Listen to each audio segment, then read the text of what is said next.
Let's mic CM साहब। नमस्कार, let's mic CM साहब में आपका स्वागत है। मैं हूं राखी जैन। तमिलनाडु के मुख्यमंत्री एम.के. स्टालिन ने बाल दिवस के अवसर पर राज्य के बच्चों के लिए लागू विभिन्न कल्याणकारी योजनाओं का जिक्र करते हुए शुभकामनाएं दी।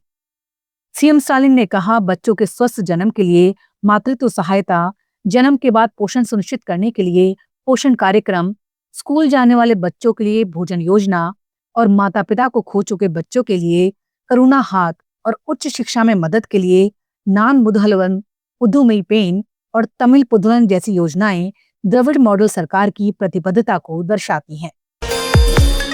दिल्ली में हुए आतंकी विस्फोट पर जम्मू कश्मीर के मुख्यमंत्री उमर अब्दुल्ला ने कड़ी प्रतिक्रिया व्यक्त की है। उन्होंने कहा, इस घटना की जितनी निंदा की जाए उतनी कम है। बेगुनाह लोगों की बेरहमी से हत्या किसी भी धर्म में स्वीकार्य नहीं है। मुख्यमंत्री ने जोर देकर कहा कि कार्रवाई और जांच तेजी से जारी है, लेकिन इसके साथ ये समझना जरूरी है कि जम्मू कश्मीर का हर निवासी या हर कश्मीरी मुसलमान आतंकवादी नहीं है। कुछ गिने चुने लोग ही शांति और भाईचारे को बिगाड़ते हैं और पूरे समुदाय को एक ही नजर से देखना गलत है। इस घटने की जितनी निंदा की जाए कम है। बेगुनाह लोगों का इस तरह बेरहमी से कत्ल करना किसी भी मजहब या कोई भी मुद्दा इस चीज की इजाजत नहीं देती। अब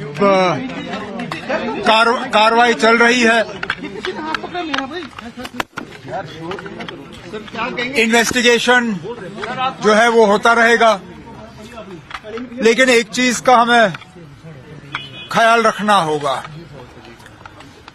जम्मू कश्मीर का हर बाशिंदा आतंकवादी नहीं है। जम्मू कश्मीर का हर बाशिंदा आतंकवादियों के साथ भी नहीं है। ये चंद लोग हैं जिन्होंने हमेशा यहां अमन और भाईचारे को बिगाड़ने की कोशिश की है। बदकिस्मती से जब हम हर जम्मू कश्मीर के बाशिंदे को और बिलखसूस हर कश्मीरी मुसलमान को एक ही नजरिए से देखना शुरू करते हैं और ये तासुर देना शुरू करते हैं कि हर कश्मीरी मुसलमान जो है वो आतंकवादी है, तो फिर बहुत मुश्किल होता है लोगों को सही पटरी पर रखना है। मैं तो मान के चलता हूं कि जो लोग इस हादसे के लिए कसूरवार हैं उन्हें पकड़ के सख्त से सख्त सजा मिलनी चाहिए, लेकिन जो बेगुनाह लोग हैं उन्हें इससे बाहर रखना होगा। मध्य प्रदेश के मुख्यमंत्री मोहन यादव ने देवास में आयोजित कार्यक्रम में कहा, राज्य सरकार किसानों से किए अपने वादों पर पूरी तरह प्रतिबद्ध है। उन्होंने बताया, भावांतर योजना की राशि किसानों के खातों में जमा कर दी गई है, जिससे उन्हें एमएसपी पर फसल का उचित मूल्य सुनिश्चित हो सके। सीएम मोहन यादव ने कहा, 233 करोड़ रुपए से अधिक की राशि भावांतर योजना के तहत पूरे प्रदेश के 1,34,000 से अधिक किसानों को लाभ के रूप में दी गई है और ये प्रक्रिया 15 जनवरी तक जारी रहेगी। देवास में भावांतर योजना की राशि डाल करके इसके अंदर सबसे पहले हमने अपने इस भाव को, संकल्प को पूरा किया कि हम किसानों के लिए हर हालत में एमएसपी पे उनकी फसल का दाम दिलाएंगे और बगैर कोई कष्ट के। जिस प्रकार से किसानों का सहयोग मिला पूरे प्रदेश के अंदर, आज 233 करोड़ से ज्यादा राशि की भावांतर योजना के अंतर्गत 1,34,000 से ज्यादा किसानों का इसका लाभ दिया है और 15 जनवरी तक लगातार हमारा इसी प्रकार का क्रम चलता रहेगा। हर 7 दिन के अंदर अलग अलग स्थान पर भावांतर राशि का मॉडल रेट डिसाइड होते हुए उनकी अंतर की राशि उनको हर बार उनके खाते में डायरेक्ट दी जाएगी। आपके माध्यम से भी मैं अपील करना चाहता हूं, हर एक व्यक्ति अपने खाते को अपडेट करा ले, क्योंकि खाते के कारण से एक दो बार कभी कोई छोटी मोटी दिक्कत आती है। डिजिटल युग में अपना खाता अपडेट रखें, उनकी राशि उनके हक तक मिलेगी। और मुझे इस बात की प्रसन्नता कि ये योजना इतनी अच्छी है कि कई सारे राज्य हमारी योजनाओं को देखने के लिए आ रहे हैं, क्योंकि कई राज्यों ने इस बात उत्साह दिखाया है कि मध्य प्रदेश के अनुभव के बलबूते पर हर एक स्थान पर इसको योजना को लागू करने का लोग मन बना रहे हैं। भारत सरकार के अधिकारी भी हमारे राज्य में आकर इस भावांतर योजना का लाभ देख रहे हैं। मुझे इस बात का भी संतोष। मुख्यमंत्री विष्णुदेव साय ने मुख्यमंत्री आवास में आयोजित जन दर्शन कार्यक्रम में बड़ी संख्या में लोगों की समस्याएं सुनी। उन्होंने बताया कि काफी समय बाद आयोजित इस जन दर्शन में कुल 915 आवेदन प्राप्त हुए, जिनमें अधिकांश शिक्षा, अनुदान और आर्थिक सहायता से संबंधित थे। मुख्यमंत्री ने कहा कि जिन मामलों का तत्काल निस्तारण संभव था, उन्हें मौके पर ही समाधान किया गया।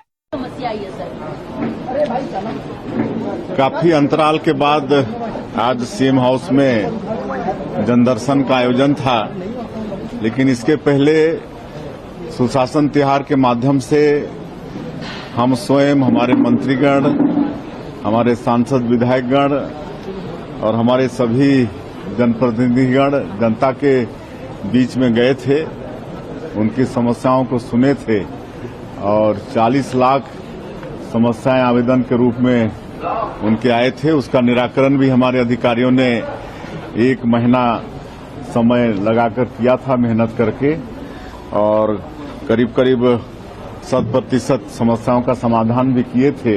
और आज काफी अंतराल के बाद जनदर्शन का आयोजन किए थे, तो आज कुल 915 आवेदन प्राप्त हुए थे, जिसमें ज्यादातर शिक्षानुदान और आर्थिक सहायता से थे।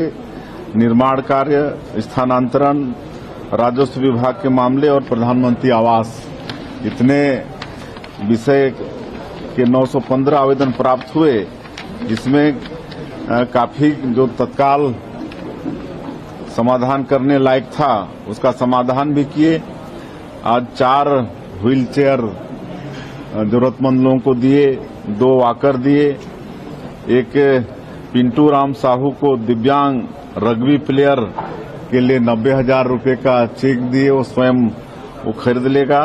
उसी तरह से शिव कुमार निराला जो बहुत अच्छा मतलब नक्शा बना के दिए हैं, उसमें संसदीय क्षेत्र, विधानसभा क्षेत्र, ये सब को उन्होंने दर्शाया है, तो उनको 5100 रुपए का चेक दिए हैं।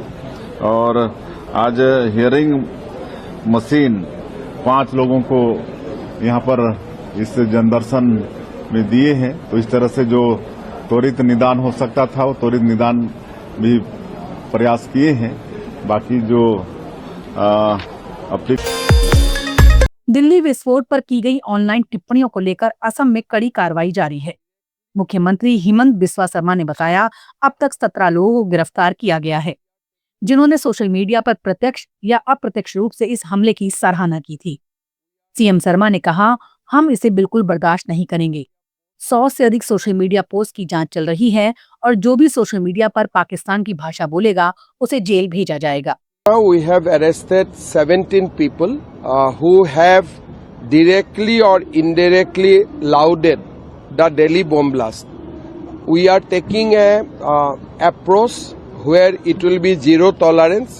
We are examining over 100 social media posts right now, and wherever we have seen clear connection or clear encouragement towards the terrorism, we have arrested them, and we will continue to arrest them till we crack the entire ecosystem in Assam. এতিয়া 3 Gogoi log লাগিছে 1 গগৈৰ বিয়া পাতাৰ কাৰণে, গতিকে তেওঁলোকে হেতু কাম কৰক। 3 Gogoi log লাগি এজন গগৈৰ বিয়া পাতিব খুজিছে, গতিকে বিয়া পাতাৰ কামত তেওঁলোক ব্যস্ত হৈ থাকক, আমি ৰাজনীতি কৰি থাকো, আমি মানুহৰ কাম কৰি থাকো। लेट्स माइक सीएम साहब में फिलहाल इतना ही। देखते रहिए, सुनते रहिए लेट्स माइक। नमस्कार।